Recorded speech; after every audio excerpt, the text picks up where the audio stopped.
Today we're going to take a look at Immortals draft from their last match against TSM. Now neither draft was great, but TSM's was good enough to not be horrible. I will warn you, however, the IMT draft is repulsive and may not be fit for some audiences. Viewer discretion is advised. Imagine your first pick on blue side. You want to pick what you view as the strongest champ in the game, preferably one that scales and has flex potential. If it were me, I'd go with Karthus, K'Sante, or Gangplank. Instead, Immortals decide to immediately lose the draft by first picking Sejuani.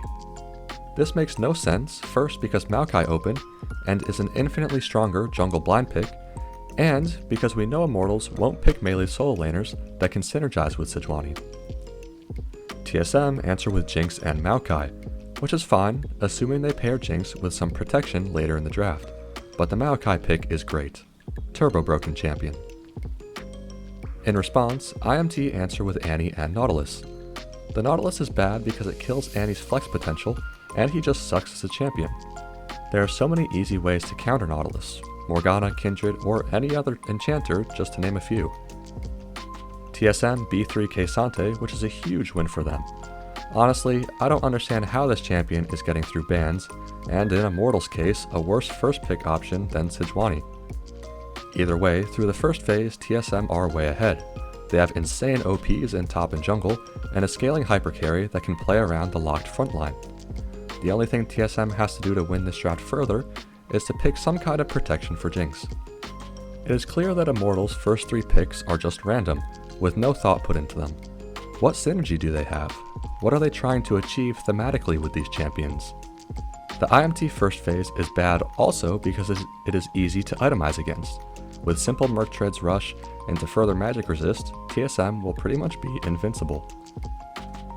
TSM R4's Graves, which I absolutely love. I know pro teams won't do this, but theoretically Maokai is still a 3-way flex, with K'Sante being a 2-way flex. So on paper, this should confuse the enemy team greatly, not knowing where 3 champs are going topside. But it's an LCS pro team, so we know it's going to be a solo lane Graves. Either way, love the pick. Immortals rounds out their comp with Sion and Varus, which is terrible. You already have frontline and engage with Sejuani and Nautilus, so what are you picking Sion for? And since they've already drafted so much AP, we know Varus is going to have to go lethality, in which case he will never do damage to Maokai or K'Sante. TSM finished with Renata, which is fine because it does provide some protection for Jinx, and her ultimate will have great value against the 3 melees of Immortals. Overall, a truly horrendous draft from Immortals. Absolutely zero brain cells used here. If they had picked a scaling melee top like Jax or Fiora, they would have been slightly better off, but still, TSM has a free win here. Thanks for watching, see you next time.